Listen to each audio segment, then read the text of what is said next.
மாண்புமிகு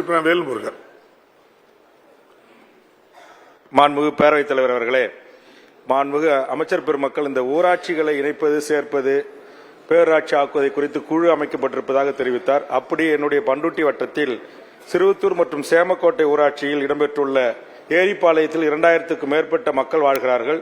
தனி பஞ்சாயத்து வேண்டும் என்று தொடர்ச்சியாக 100 நாட்களுக்கு மேலாக போராட்டம் நடத்தப்பட்டு தற்போது அரசால் குழு அமைக்கப்பட்டு மாவட்ட ஆட்சித்தலைவரும் கருத்து கேட்பு கூட்டம் நடத்தி ஊராட்சியாக பிரித்து அறிவிப்பதற்கான அரசாணை வெளியிடப்படாமல் இருக்கிறது. அதை உடனடியாக மாண்புமிகு அமைச்சர் அவர்கள் வெளியிடுவதற்கு முன் வருவார்கள் என்பதை தங்கள் வாயிலாக கேட்டு அமர்கிறேன். தங்களுக்கு தருவதற்காக ஒரு கடிதத்தையும் தயார் செய்து வந்திருக்கிறேன். இந்த சரியான நேரத்தில் வாய்ப்பளித்த பேரவைத் தலைவருக்கு நன்றி. மாண்புமிகு உறுப்பினர் அவர்களே, உங்களுக்கு எல்லாம் தெரியும் அதுல இருக்க பிரச்சனை என்னன்னு. ஒரு பஞ்சாயத்தை பிரிக்கின்ற பொழுது அந்த பஞ்சாயத்தில் இருக்கக்கூடிய இப்ப இருக்க தேர்வு செய்யப்பட்ட மக்கள் அவர்களுடைய ஒத்திசைவு வேணும், அவங்க சம்மதம் கொடுக்கணும் ஒண்ணு பிரிக்கிறதுக்கு.